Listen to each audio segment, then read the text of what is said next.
Gracias, hermano. Hoy, mis amados hermanos, vamos a ver 4 versículos.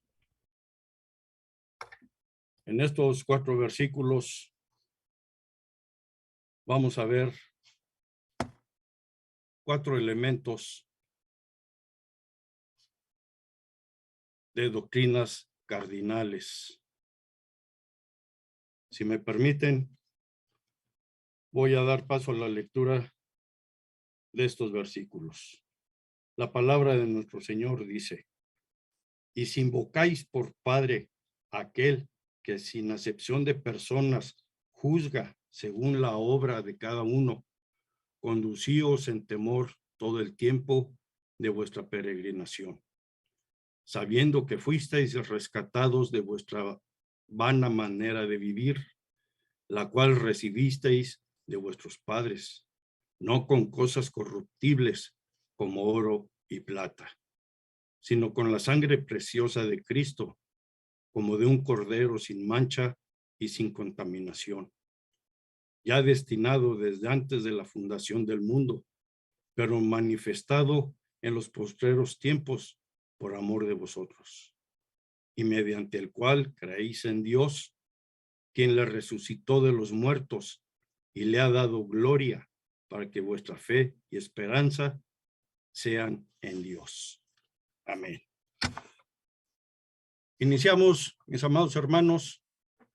Dice: y si invocáis por Padre a aquel que sin acepción de personas juzga según la obra de cada uno, conducíos en temor todo el tiempo de vuestra peregrinación. Este versículo es un versículo introductorio a los siguientes versículos, que son del 18 al 21.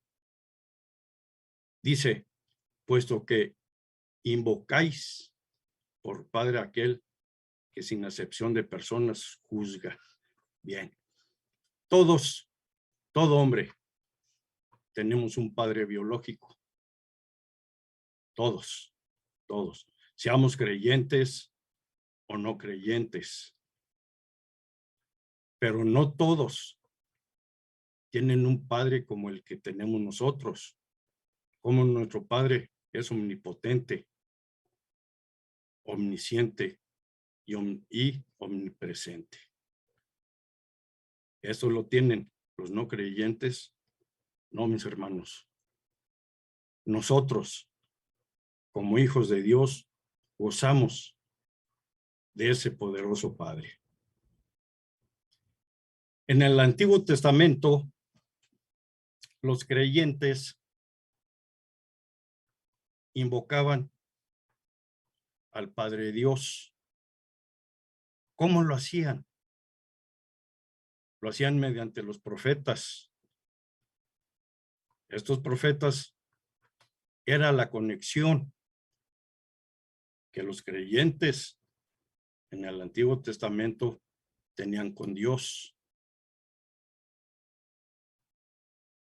Y nos los dice en Jeremías 3:19. Yo preguntaba: ¿cómo os pondré por hijos? Y os daré la tierra deseable, la rica heredad de las naciones. Y dije: me llamaréis Padre mío, y no os apartaréis de en pos de mí.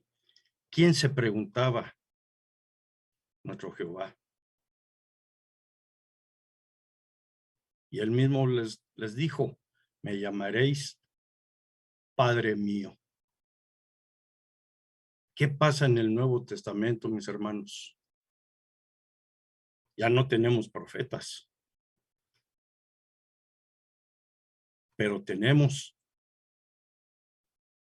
a su Hijo Jesús, a su Hijo Jesucristo, que es nuestro abogado, que es el que intercede por nosotros ante nuestro Padre Jehová.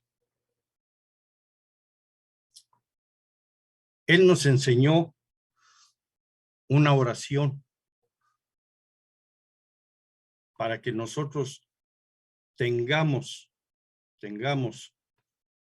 una comunicación íntima con nuestro Padre Celestial, en donde tenemos esa enseñanza. La tenemos en el libro de Mateo 6:9. Acordémonos que cuando iban los apóstoles con nuestro Señor Jesucristo, le hicieron una petición. Señor, enséñanos a orar como tú lo haces. Y la respuesta la tenemos en Mateo 6:9. Y dice, vosotros pues oraréis así. Padre nuestro que estás en los cielos, santificado sea tu nombre. Qué gran dicha tenemos, hermanos, cuando nosotros decimos Padre nuestro, pero también decimos Dios nuestro. ¿Y por qué es un privilegio? Porque ese Dios y ese Padre también es el Dios y el Padre de nuestro Señor Jesucristo. ¿Sí? Es algo hermoso que ese Dios y ese Padre de nuestro Señor Jesucristo es el mismo de nosotros. No todos tienen ese privilegio, ¿sí? Sino nada más los que somos hijos de nuestro Padre Jehová. El apóstol Pablo nos dice que nosotros clamamos al decir Abba Padre. En Gálatas 4:6, la palabra de nuestro Señor dice, y por cuanto sois hijos, Dios envió a vuestros corazones el espíritu de su Hijo, el cual clama Abba Padre. ¿El espíritu de quién? De nuestro Señor Jesucristo. ¿Y por qué tenemos ese espíritu en nuestros corazones? Porque, repito, tenemos esa dicha, ese honor de ser hijos de Jehová. Y acordémonos que nosotros no podemos llegar a Jehová si no es por medio de nuestro Señor Jesucristo. En el Antiguo Testamento, los creyentes llegaban por medio de los profetas. Ahora bien, cuando nosotros decimos Padre nuestro, porque nosotros somos hijos de Él, aquí hay una situación que aparte de que es nuestro Padre, es nuestro juez. ¿Sí? Este juez que tenemos como Padre nos va a juzgar a cada uno de nosotros imparcialmente. ¿Qué es lo que nos va a juzgar o qué es lo que va a juzgar? Las obras que cada uno de nosotros, como hijo de Él, hacemos aquí en la tierra. ¿Cómo juzgamos nosotros, mis hermanos? Nosotros juzgamos a la gente cuando vemos su rostro. Muchos decimos, esta persona tiene cara angelical.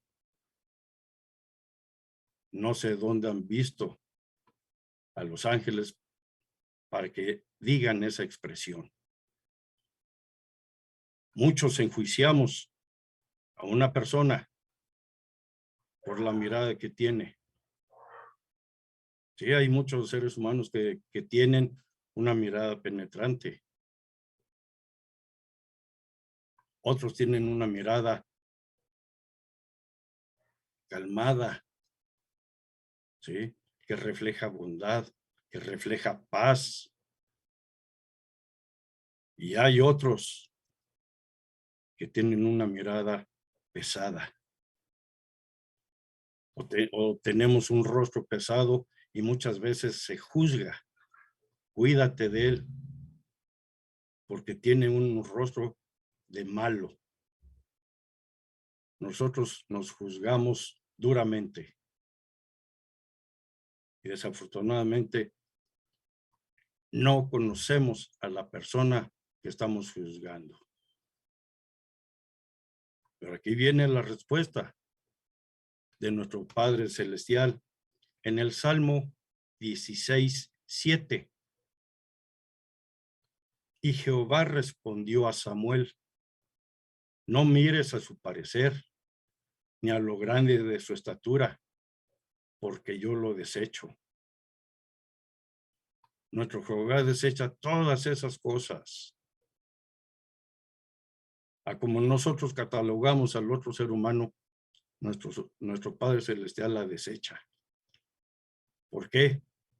Porque Jehová no mira lo que mira el hombre, pues el hombre mira lo que está delante de sus ojos, pero Jehová mira el corazón. Esa es la respuesta. ¿Qué es lo que mira Jehová? Mira el corazón de cada uno de nosotros. Y no nos escapamos. Nadie se escapa a la mirada de nuestro Padre. Aquí viene una situación. Dice que Dios Padre ya está juzgando las obras de cada uno. ¿Sí? Muchos decimos, desde el momento en que yo acepté a Jesucristo como mi Señor, como mi Salvador, desde ese momento empiezo a ser juzgado. Error. ¿Por qué? Porque todo aquel ser humano que fuimos escogidos desde la eternidad y hasta la eternidad, desde el momento en que nosotros tenemos uso de razón, desde el momento en que nosotros sabemos lo que es el bien y lo que es el mal, estamos siendo juzgados. Yo puedo decir, tengo 10 años de cristiano, de hace 10 años para acá me está juzgando. No caigamos en ese error. Y otro error que tenemos, yo no voy a ser juzgado como hijo de Dios. Otro error, porque la misma palabra nos dice que nadie quedará exento de juicio. ¿Cómo nos juzga? Nuestro Dios nuevamente nos juzga imparcialmente. Cada acción que hace el hombre. Tenemos un Padre muy poderoso, dueño de todo. Pero también tenemos un juez, y este juez es imparcial. Pudimos haber sido poderosos aquí en la tierra, tener poder sobre poder. Eso, ante nuestro Dios, ante nuestro Padre y ante nuestro juez, eso no cuenta. Cuentan las acciones que nosotros hagamos aquí en la tierra, tanto hijos, tanto creyentes como no creyentes. ¿Sí? No digamos, yo soy hijo de Dios, yo creo en Jesucristo, su Hijo, yo tengo fe, me libré del juicio. No. Todos vamos a estar enfrente de un juez pero debemos de saber y entender que ese juez es imparcial. Aquí hay una pregunta, mis hermanos. Dice, ¿cuál es el propósito de saber que Dios es nuestro Padre y nuestro juez? ¿Cuál es ese propósito? Nuestro apóstol Pedro nos lo aclara cuando él dice, pórtense con temor reverente durante el tiempo que vivan como extranjeros. ¿Cuánto tiempo vamos a vivir aquí? No lo sabemos. ¿Será un año, 2, 20, 30? No lo sabemos. ¿Sí? Pero cuando nosotros estemos aquí, estamos aquí viviendo, debemos de portarnos con un temor reverente. Un temor reverente ¿a quién? A nuestro Padre, a nuestro Dios. ¿Sí? Nosotros debemos, como cristianos, debemos de saber y de entender que nosotros vivimos todo el tiempo ante la presencia de Dios. Desde que nosotros nacemos, creyentes o no creyentes, estamos en presencia de Dios. Pero ¿quién está más presente en Dios? Somos nosotros sus hijos. Su mirada siempre está y siempre ha estado constantemente sobre de nosotros. Aquí hay otra situación. Dice, y decimos muchos, que el que no es cristiano no es observado. Otro error.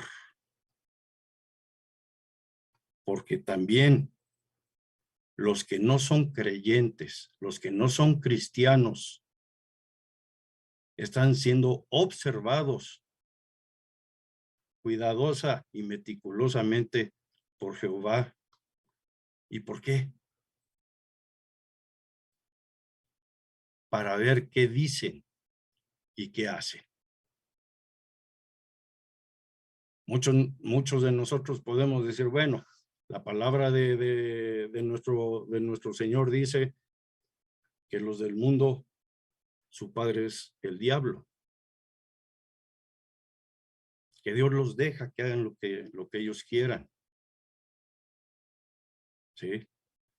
Pero acordémonos lo que dice hoy en Pedro, que aunque no sean cristianos, están siendo observados muy meticulosamente, muy cuidadosamente por Jehová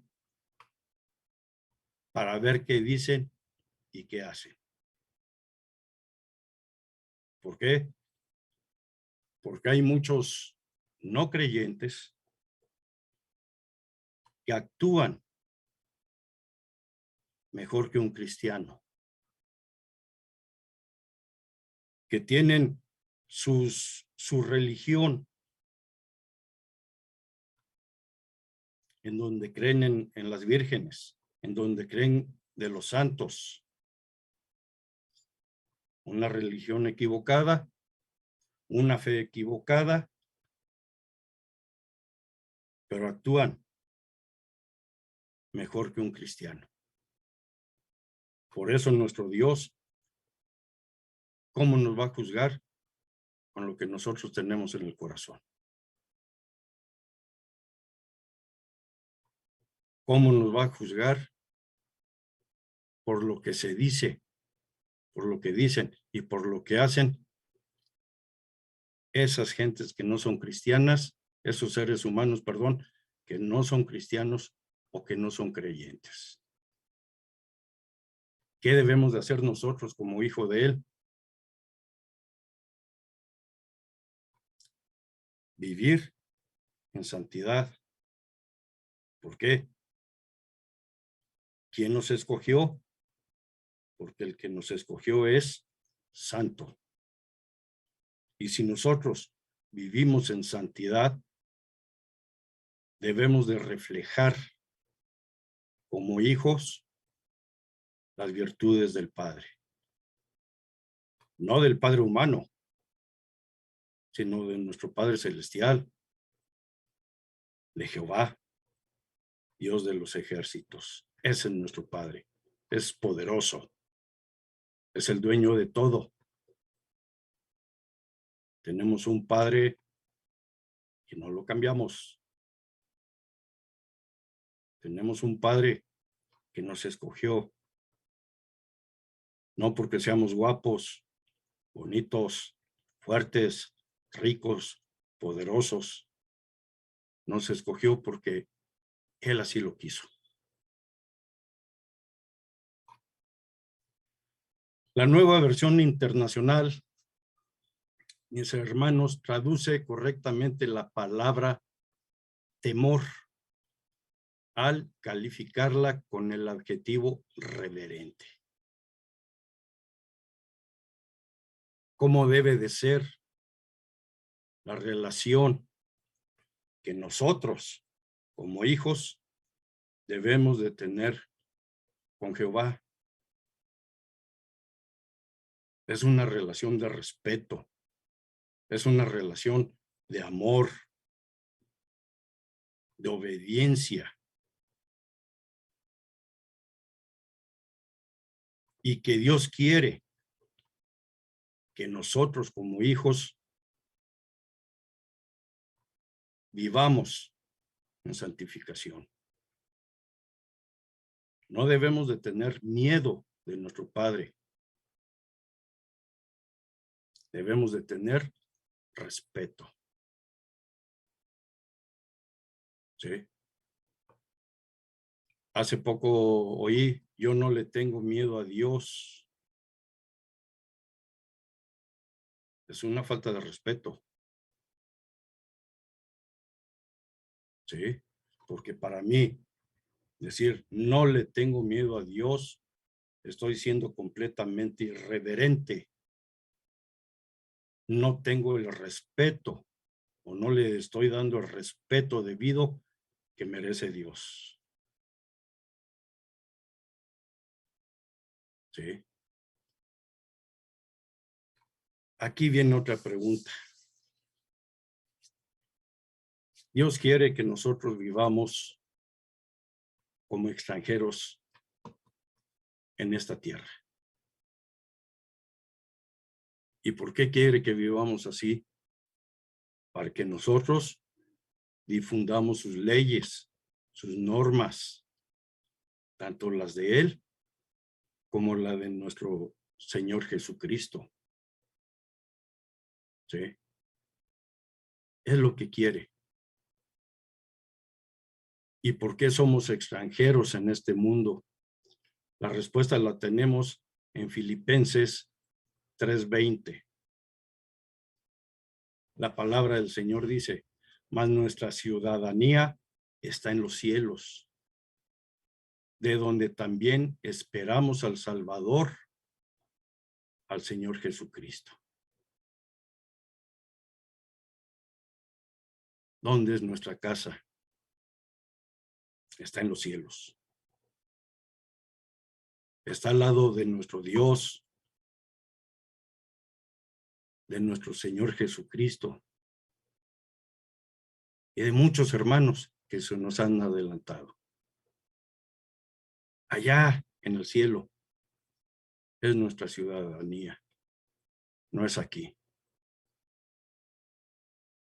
¿Cuánto tiempo vamos a estar como extranjeros? No lo sabemos. Y no lo sabemos porque el único que lo sabe es Jehová, el tiempo que nos va a conceder vivir aquí en esta tierra como extranjeros. Como decía hace rato, 10, 15, 20, 50, 100, 200, 300 años. No lo sabemos. Él sí. ¿Cómo vivimos o cómo estamos aquí en esta tierra? Estamos como peregrinos. ¿Y qué es lo que buscamos? Nosotros como peregrinos, aquí, buscamos complacer a Dios con nuestra conducta diaria. Debemos de tener una profunda reverencia por Dios y por su palabra. Mucho respeto a nuestro Padre, mucho respeto a su palabra y mucho respeto y amor a Dios, a nuestro Señor Jesucristo y a la palabra del mismo. ¿Por qué? Porque nosotros fuimos comprados a un alto precio, mis hermanos. ¿En dinero? No. ¿En joyas? Tampoco. Eso a Dios no le interesa, porque Él es dueño de todo. De esas riquezas, Él es el dueño. Fuimos comprados por la sangre de nuestro Señor Jesucristo.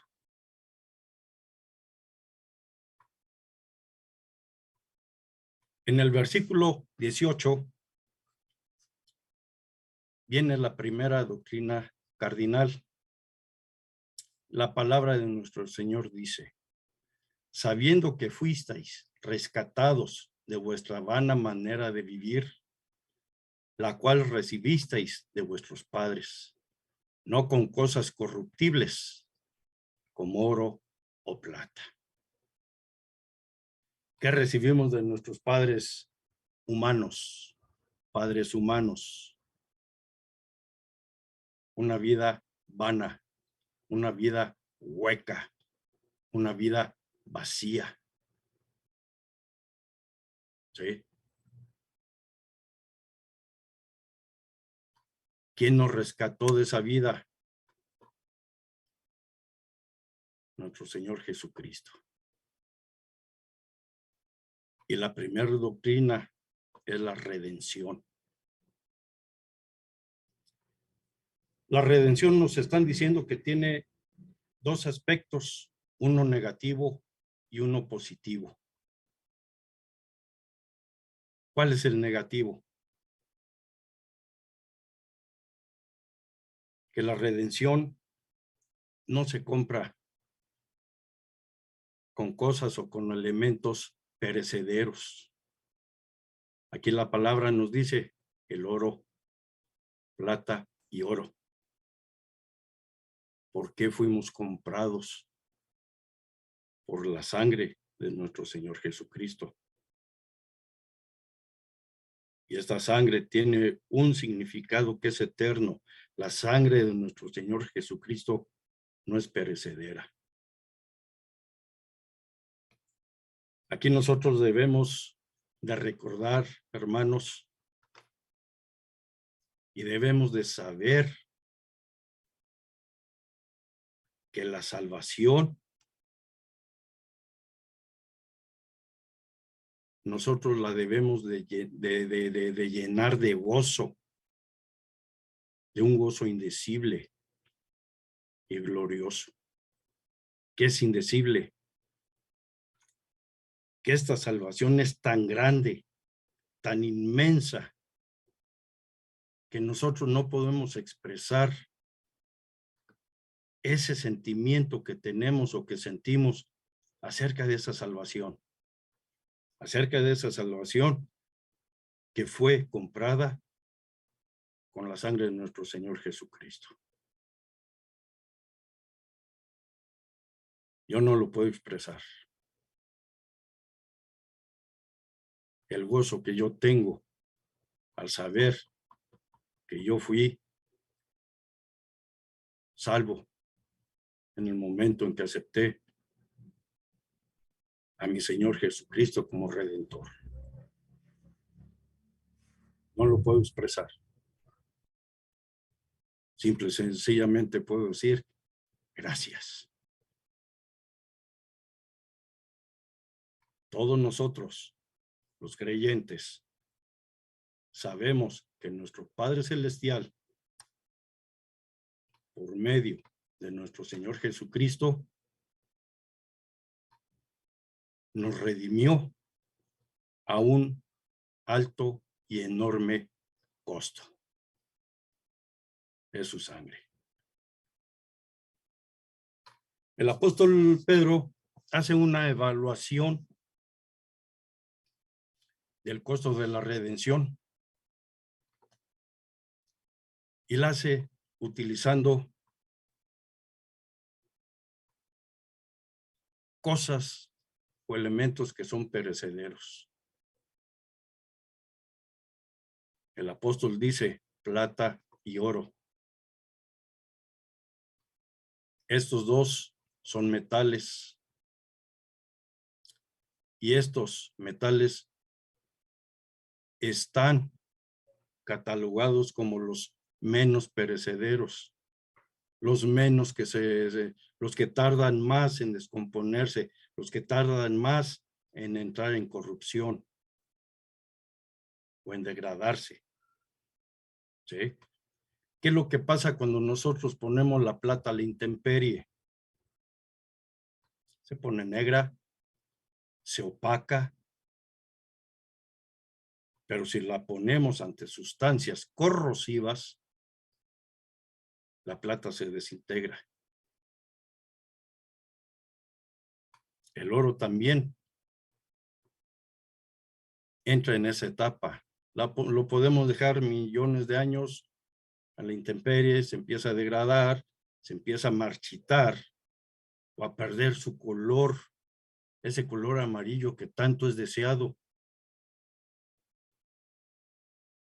Pero ¿cómo acabamos nosotros con el oro? Con una sustancia que se llama agua regia. El agua regia destruye el oro. ¿Sí?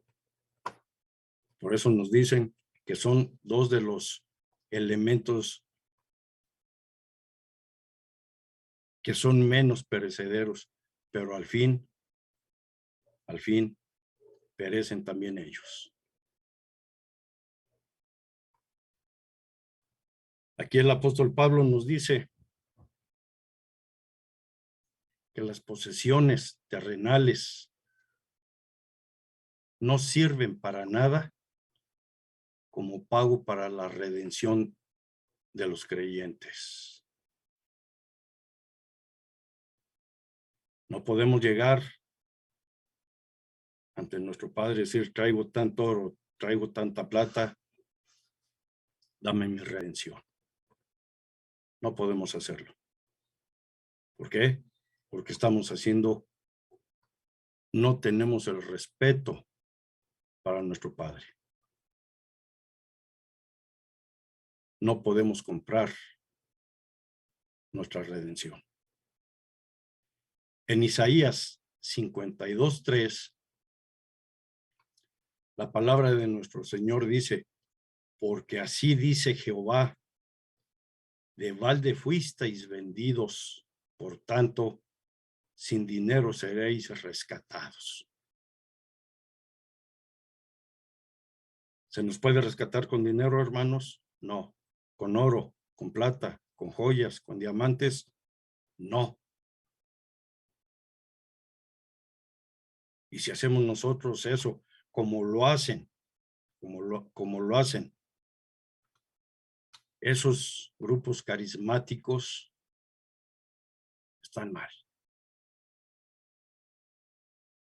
Están mal. ¿Por qué? Porque son irreverentes. No le tienen respeto, no le tienen amor a nuestro Padre Jehová.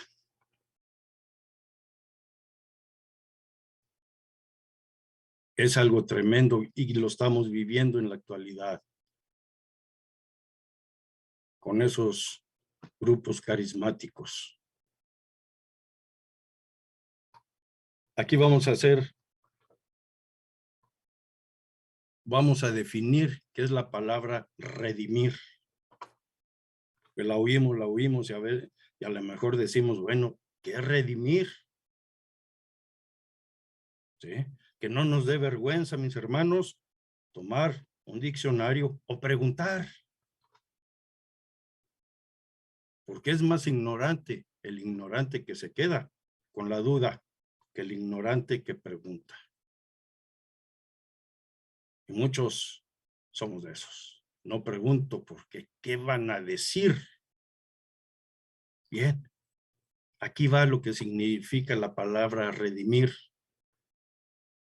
En el hebreo es Gaal, que significa rescatar, comprar otra vez, recuperar. En el griego es agoras, que significa comprar. En el lucro, librar por el pago de rescate, redimir, liberar y rescatar.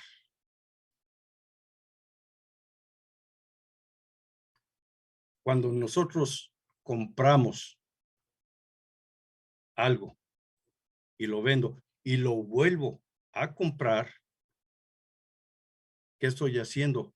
Estoy redimiendo, estoy rescatando o estoy recuperando aquello que yo ya había vendido. Y también es cumplir obligaciones financieras, el pago de las deudas financieras que tengamos. Eso es redimir, compañeros, mis amados hermanos. ¿Qué es lo que dice la Escritura acerca de la redención?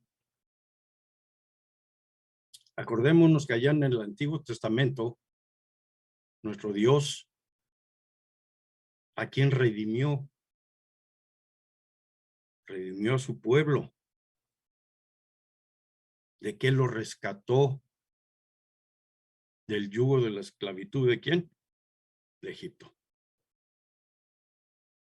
En Éxodo 6:6 dice, por tanto, dirás a los hijos de Israel. ¿Quién le dirá a los hijos de Israel? Moisés, el patriarca Moisés. Y dice, yo soy Jehová, y yo os sacaré de debajo las tareas pesadas de Egipto, y os libraré de su servidumbre, y os redimiré con brazo extendido y con juicios grandes. ¿Cómo pagó? ¿Cómo redimió? ¿Cómo libró a su pueblo? Mediante las 10 plagas que azotaron a Egipto. Y acordémonos, mis hermanos, que la palabra dice, mía es la venganza, yo pagaré. ¿Pagó nuestro Padre? Sí pagó. ¿Con dinero? No. ¿Con oro? ¿Con plata? ¿Con joyas? No. Muchos han de decir, mía es la venganza, yo pagaré. Dios me va a pagar. Y extendemos la mano para que nos caiga el dinero del cielo. Y ojo, no nos va a caer el dinero. ¿Cómo les pagó Jehová a los egipcios? Nada más con 10 plagas. Nada más. Y con la muerte de los primogénitos. En el Nuevo Testamento, mis hermanos, nosotros leemos donde Cristo nos redimió de la maldición de la ley, haciéndose maldición por nosotros. En Gálatas 3:13 está la respuesta. Cristo nos redimió de la maldición de la ley. ¿De cuál ley? De la ley mosaica, ¿Y por qué dice la maldición de la ley? Porque la ley no se puede cumplir. El humano no podemos cumplir esa ley. O en el Antiguo Testamento, los creyentes no podían y no pudieron cumplir esa ley. Hecho por nosotros maldición, porque está escrito: maldito todo el que es colgado en un madero. ¿A quién colgamos? Y digo colgamos porque nosotros fuimos partícipes también de esa situación que pasó nuestro Señor Jesucristo. Podemos decir, no, espérate, eso pasó hace 2000 años. Yo todavía ni existía. Pero aquí la pregunta es, ¿no pagó nuestro Señor Jesucristo por los de la antigua, por la nueva dispensación y por nosotros? ¿No nos liberó nuestro Señor Jesucristo del pecado? Claro que sí. Entonces, ¿qué? Nosotros también fuimos y las generaciones futuras van a seguir siendo partícipes de la muerte de nuestro Señor Jesucristo. ¿En dónde? En un madero, con un vil delincuente. Acordémonos que los romanos a esos delincuentes, a los peores de su calaña, eran condenados a la cruz, a morir en la cruz. Y nuestro Señor Jesucristo se hizo maldito por nosotros. Nuestro Señor se entregó a sí mismo para redimirnos, para pagar nuestros pecados. Nos redimió de toda maldad. ¿Para qué? Para purificar un pueblo para Él. ¿Sí? Purificó un pueblo para Él, para que este pueblo fuera de su propiedad y este pueblo tuviera esa necesidad o ese deseo de hacer lo bueno. Para eso nos redimió nuestro Señor Jesucristo. ¿Sí? Él es un pueblo para sí mismo. Y aquí ya no se dice los judíos y los gentiles. Dice un pueblo. Y ese pueblo debe tener el deseo de hacer lo bueno. Aquí nuestro apóstol Pedro utiliza la palabra redimir al referirse a la muerte de Cristo y a nuestro rescate del pecado. Fíjense el sacrificio que hizo nuestro Señor Jesucristo. Nadie lo obligó a ir a la cruz. Nadie lo hizo hacerse maldito. Él cumplió la ley. Por eso es el único que ha cumplido, cumple y seguirá cumpliendo la ley de quién, de su Padre, de nuestro Padre, de su Dios y de nuestro Dios. Y debemos de estar agradecidos, debemos de doblar rodillas en frente de nuestro Señor Jesucristo. ¿Cómo le pagamos? Siendo santos, porque Él es santo y nuestro Padre es santo. El 19 nos dice, sino con la sangre preciosa de Cristo, como de un cordero sin mancha y sin contaminación.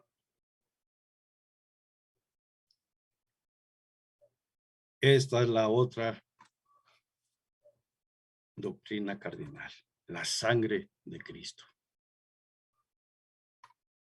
Ya vimos el aspecto negativo de la redención, la cual se paga, o queremos pagarla con el oro y con la plata.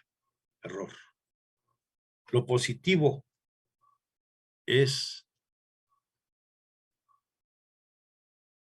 la sangre preciosa de nuestro Señor Jesucristo. ¿Cómo fue liberado el pueblo judío?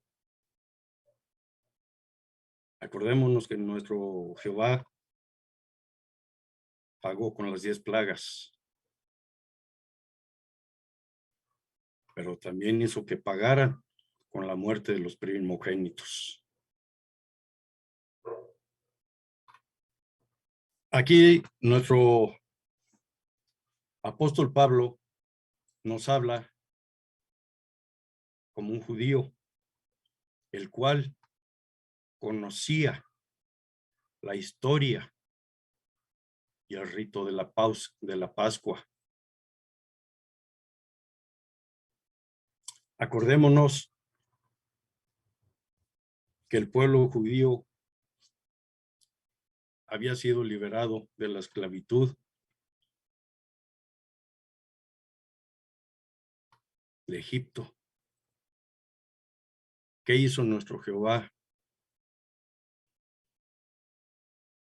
Jehová dijo que en cada familia judía se tomara un cordero sin defecto y que con su sangre se pintaran los postes y los dinteles de las casas. ¿Por qué? Porque acordémonos que iba a pasar el ángel de la muerte sobre Egipto.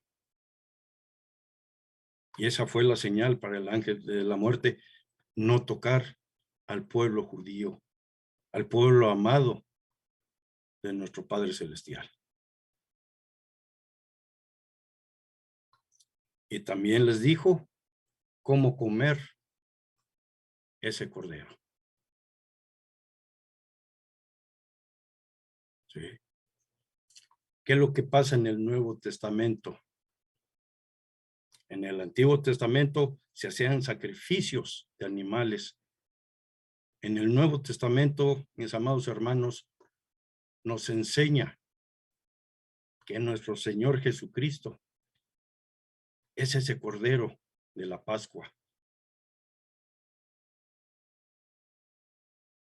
¿Quién señaló o quién dijo que el cordero, que nuestro Señor Jesucristo es el cordero? Juan el Bautista, mis hermanos. Acordémonos que Juan el Bautista bautizaba en el río Jordán con agua. Y en uno de esos días que él estaba bautizando, ve en la orilla del río Jordán, ve a nuestro Señor Jesucristo. Y dice, mirad el Cordero de Dios que quita el pecado del mundo. Eso lo tenemos en Juan 1:29. Señaló a nuestro Señor Jesucristo. Y lo señaló como el Cordero de Dios. Y ese Cordero es el que va a quitar el pecado del mundo. ¿Cómo ha sido lograda nuestra redención, hermanos? Nuevamente, por medio de nuestro Señor Jesucristo, y no nos debemos de cansar de estarlo repitiendo a cada rato. Grabárnoslos aquí en la mente. ¿Sí? Tuvo que morir nuestro Señor para que nosotros se nos quitaran los pecados. ¿Y a dónde están esos pecados? Nuestro Padre los tiró al mar. Ahí se quedaron. Ahí está.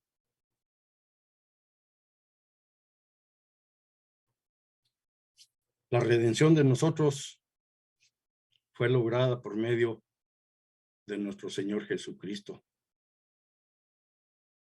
¿Por qué? Porque Dios lo presentó como propiciación. ¿A quién presentó? A nuestro Señor Jesucristo.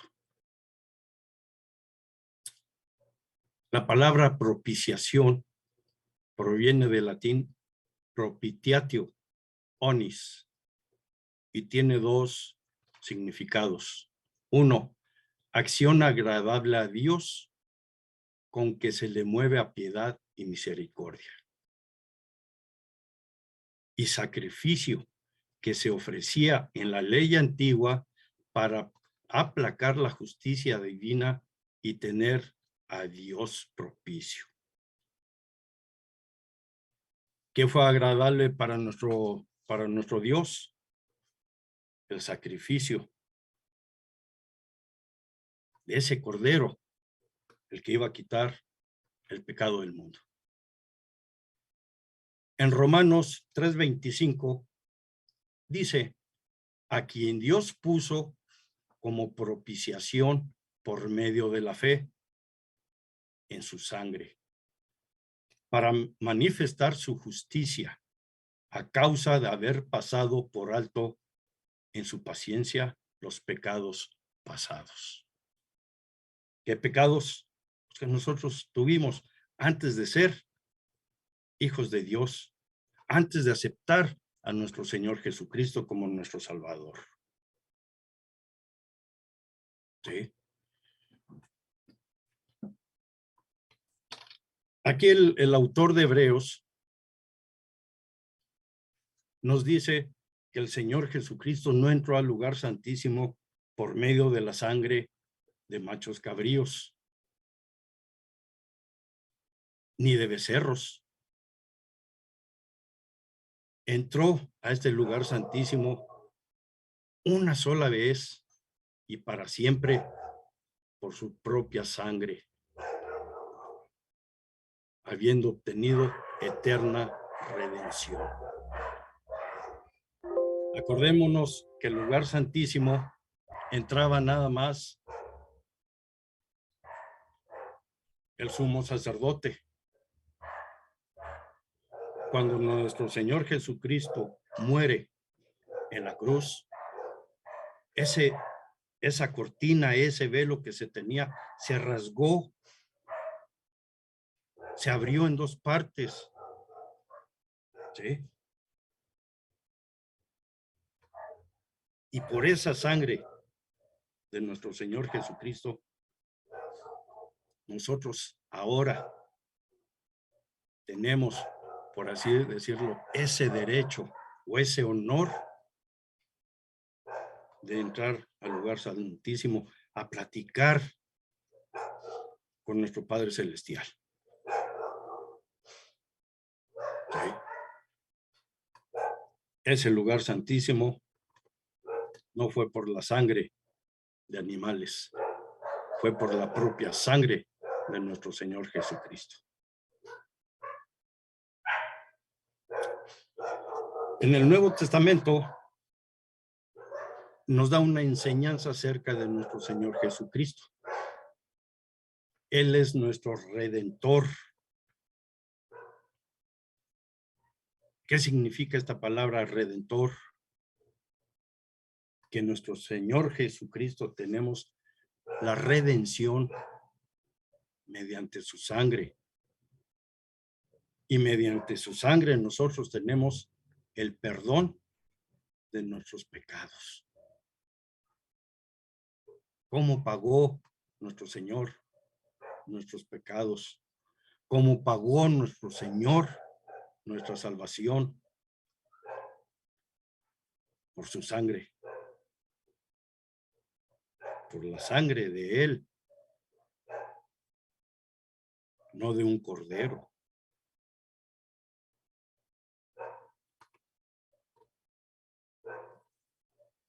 Nosotros debemos de reconocer, hermanos, que nuestro Señor Jesucristo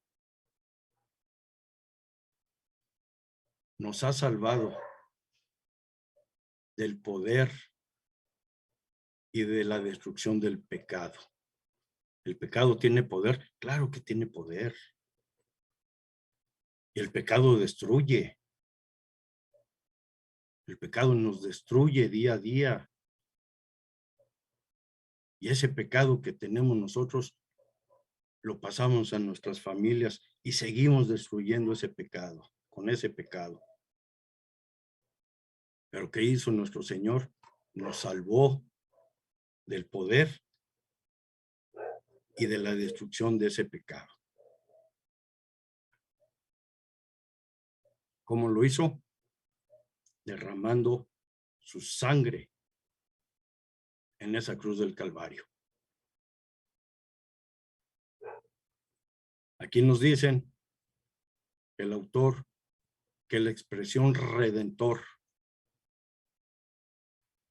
tiene más valor que la palabra salvador.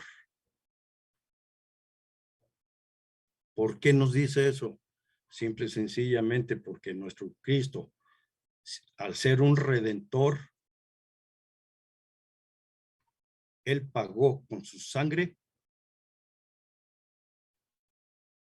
por el perdón de nuestros pecados. Y al pagar Él por medio de su sangre, nos está salvando también. Entonces, cuando nosotros oigamos decir gracias a nuestro Redentor Señor Jesucristo, oigamos gracias a nuestro Señor Salvador Jesucristo, debemos de darle más énfasis a nuestro, al Redentor de nuestro Señor Jesucristo. ¿Sí? ¿Por qué? Porque Él nos da el perdón y Él nos salva de nuestros pecados. Y al salvarlos de nuestros pecados, estamos redundando en la palabra Salvador. En el versículo 20, mis hermanos, dice, ya destinado desde antes de la fundación del mundo, pero manifestado en los postreros tiempos por amor de vosotros. Aquí está formulándose otro tema doctrinal, que es la revelación. Esta revelación nos dicen que tiene dos palabras que se equilibran. Una es la creación del mundo y la otra en estos últimos tiempos. Primeramente, dice la creación del mundo. En la versión de la nueva versión internacional, perdón por la redundancia, aquí en esta nueva versión se escoge la frase, a él se le escogió. ¿A quién se le escogió? ¿Y quién lo escogió? Dios Padre, designa a nuestro Señor Jesucristo.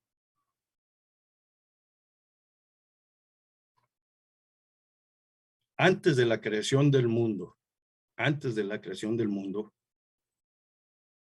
Dios escoge a nuestro Señor Jesucristo. Antes de ese tiempo.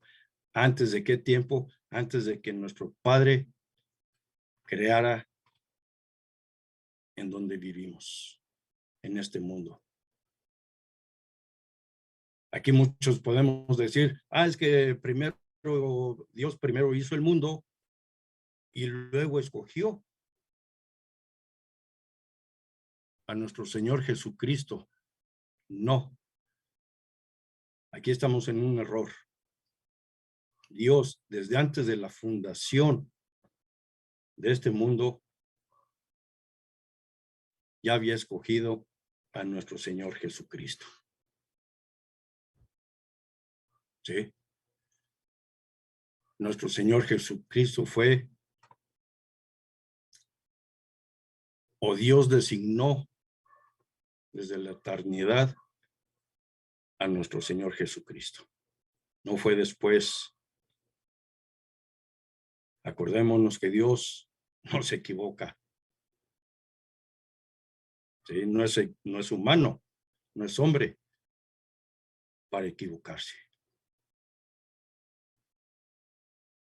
Acordémonos eso y grabémonos, mis hermanos. Antes de los tiempos, nuestro Señor Jesucristo fue escogido por Dios antes de la fundación de este mundo. ¿Qué significa en estos últimos tiempos?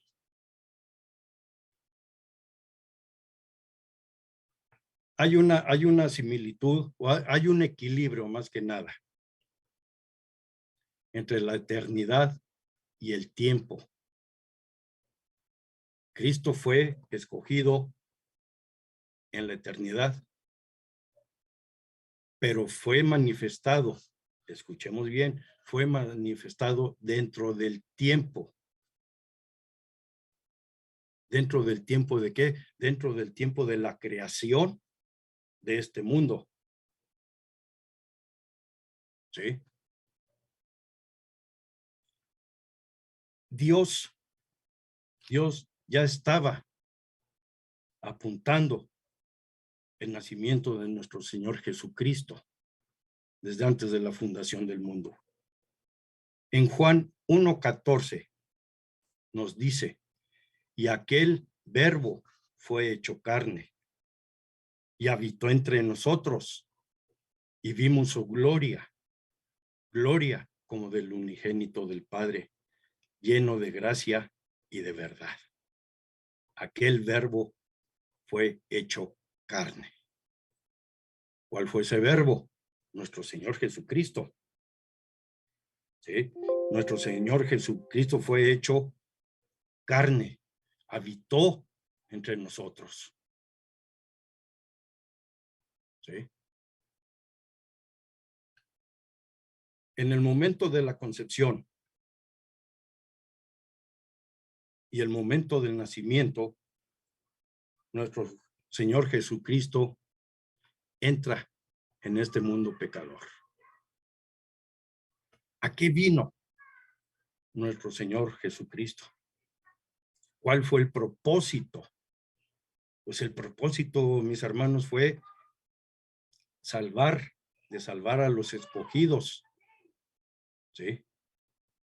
En una época que nuestro apóstol Pedro describe como estos últimos tiempos. A eso vino nuestro Señor Jesucristo, a salvar a quién, a los escogidos de quién, de Dios Padre. ¿Sí? Ahora, en estos últimos tiempos se está refiriendo al periodo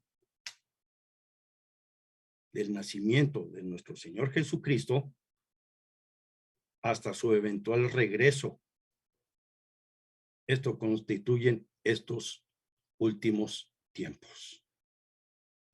En 1 de Timoteo 4:1 dice, pero el Espíritu dice claramente que en los tiempos postreros algunos apostatarán de la fe, escuchando a espíritus engañadores y a doctrinas de demonios. ¿Qué es apostatar o qué es apostasía? Bien. Yo como cristiano, o me digo cristiano, cuando vengan estos últimos tiempos, ¿qué es lo que voy a hacer? Voy a renegar o voy a rechazar a Cristo. ¿Por qué? Porque estoy escuchando doctrinas falsas, estoy escuchando doctrinas de demonios, estoy escuchando doctrinas de espíritus engañadores, ¿sí? Y empiezo a idolatrar a otros seres que no es nuestro Dios, que no es nuestro Señor Jesucristo. Es lo que significa la palabra apostatar. Ahora bien, aquí se nos está mencionando en plural, tiempos. Y estos tiempos indica o nos hace referencia a la totalidad del tiempo. ¿Sí? Desde el inicio de la historia del mundo, ¿sí? Hasta cuando nuestro Señor se ha manifestado por segunda vez en este mundo. ¿Qué significa cuando nuestro Señor Jesucristo venga por segunda vez? Y acordémonos que ya no viene a dar perdón, ya viene a separar el trigo de la maleza. Veamos en Tito, en segunda de Tito, los versículos 1, 9 y 10. Dice, quien nos salvó y llamó con llamamiento santo, no conforme a nuestras obras, sino según el propósito suyo y la gracia que nos fue dada en Cristo Jesús antes de los tiempos de los siglos, pero que ahora ha sido manifestada por la aparición de vuestro Salvador Jesucristo, el cual quitó la muerte y sacó a la luz la vida y la inmortalidad por el Evangelio. ¿Sí? El versículo 9 nos dice, quien nos salvó y llamó con llamamiento santo. ¿Quién nos llamó? Nuestro Padre Celestial. ¿Sí? ¿Qué hizo nuestro Señor Jesucristo? Quitó la muerte y sacó a la luz la vida y la inmortalidad por el Evangelio.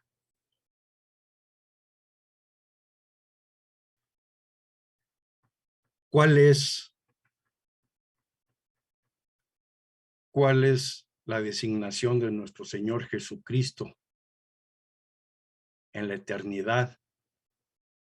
¿Y a qué apareció en el tiempo? Nos dice que el único propósito de nuestro Señor Jesucristo es redimir. ¿A quién? ¿A todos? No. Él vino a redimir a los creyentes. ¿Y por qué los redime? ¿Por qué ha sucedido esto? Por amor a nosotros.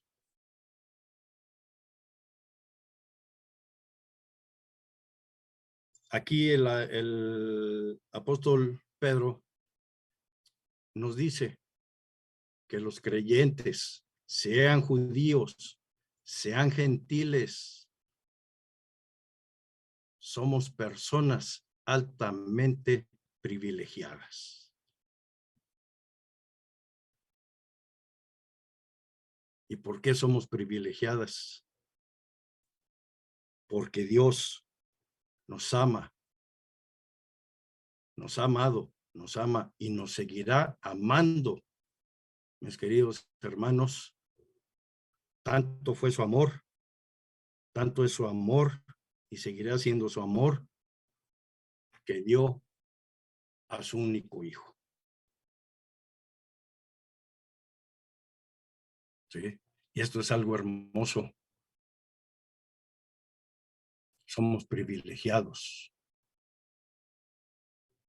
Y nos lo reafirma en Juan 3:16. Dice, porque de tal manera amó Dios al mundo, que ha dado a su Hijo unigénito, para que todo aquel que en él cree no se pierda, mas tenga vida eterna. Porque de tal manera amó Dios al mundo. ¿Cómo amó Dios al mundo? Sin reservas. Sí, sin decir, los amo tantito. Nos amó enorme y grandemente porque dio a su Hijo.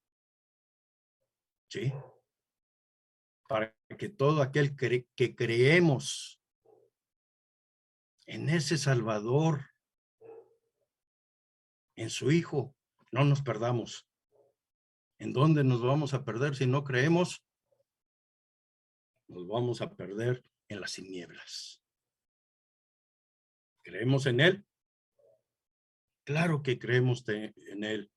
¿Vamos a tener una vida eterna? Claro que vamos a tener una vida eterna. ¿En dónde? Con Dios, con Cristo, en el cielo, en la luz. Ahí vamos a tener nuestra vida eterna. ¿Los otros van a tener una vida eterna? Sí. ¿En dónde? En la oscuridad, en las tinieblas.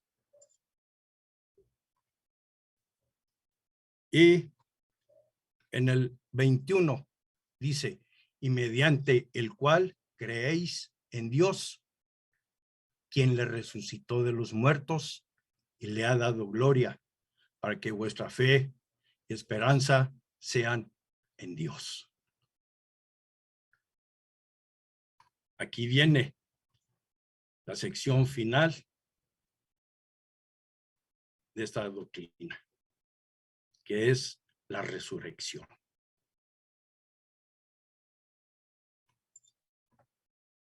Que la resurrección,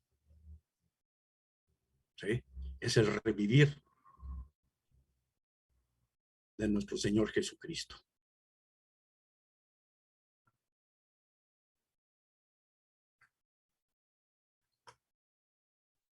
Mediante nuestro Señor Jesucristo, nosotros llegamos a conocer a nuestro Padre. ¿Qué hizo nuestro Padre? Le dio la resurrección a su Hijo. En donde tenemos fe nosotros los creyentes, la tenemos en Dios, la tenemos en Cristo. Y al tener nosotros fe en Dios, en Cristo, tenemos una fe inquebrantable, mis hermanos, en el Dios Trino.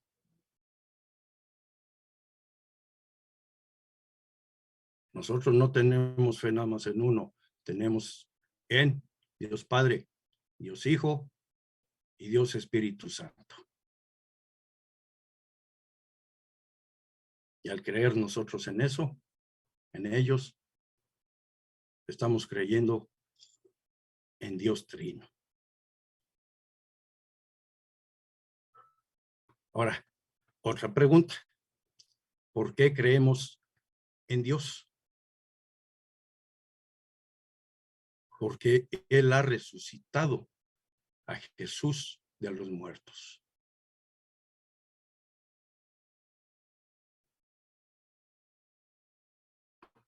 ¿Qué nos enseña el Nuevo Testamento? Nos enseña y nos ha enseñado que la doctrina cardinal de la fe cristiana es la de creer en la resurrección de Jesucristo. ¿Quién lo resucitó de entre los muertos? ¿Y quién lo glorificó? Fue Dios. Resucitó a su Hijo. ¿Qué hizo? Dios al resucitar a su Hijo? Lo perfeccionó, lo exaltó a darle el nombre que es sobre todo lo que Dios ha hecho.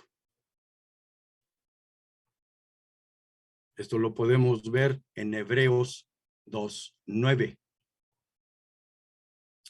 Dice, pero vemos aquel que fue hecho un poco menor que los ángeles, a Jesús, coronado de gloria y de honra, a causa del padecimiento de la muerte, para que por la gloria, por la gracia de Dios, gustase la muerte por todos.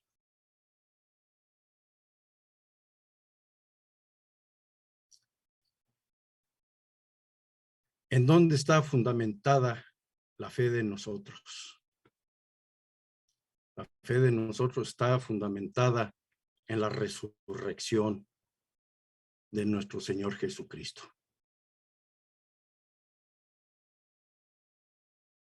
¿Qué hizo Dios o qué hizo Jehová por nuestro Señor Jesucristo? Lo predestinó en la eternidad para ser nuestro Redentor. Nuestro Señor Jesucristo no podía quedar retenido o quedarse retenido por el poder de la muerte. No podía. ¿Qué hizo Dios? Lo resucitó al tercer día.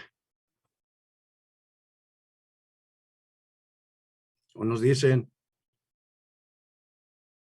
que estuvo en el infierno.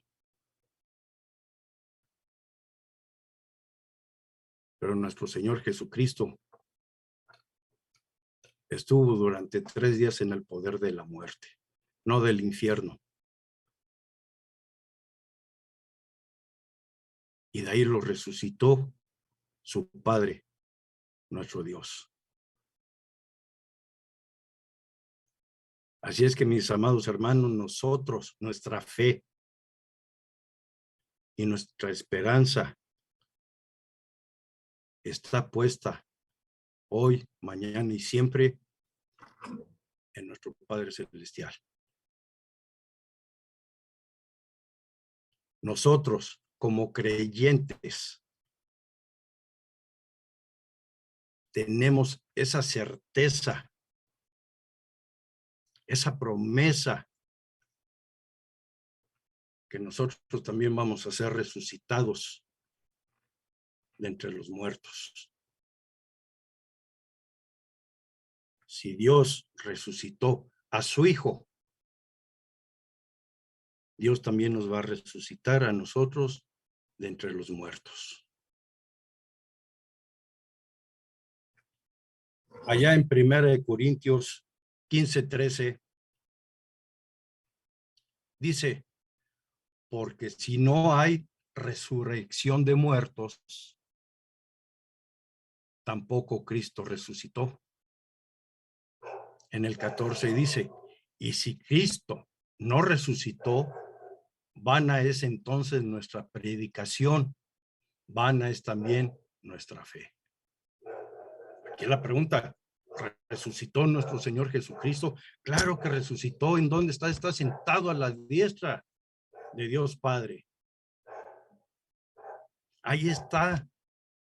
¿Por qué? Porque nuestro Padre resucitó a su Hijo.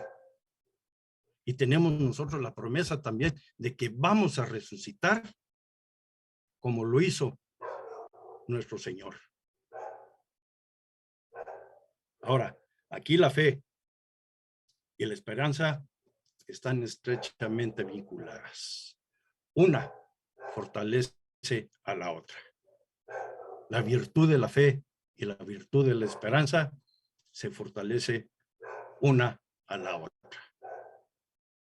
La otra promesa que tenemos es que la gloria que Jesús tiene ahora, algún día será nuestra gloria. ¿Cuándo? En el momento de nuestra resurrección. Esa, mis hermanos, es una esperanza que está sostenida por nuestra fe. ¿En dónde? En el Dios Trino. Acordémonos que somos salvos, que nuestros pecados están pagados por la sangre de nuestro Señor Jesucristo.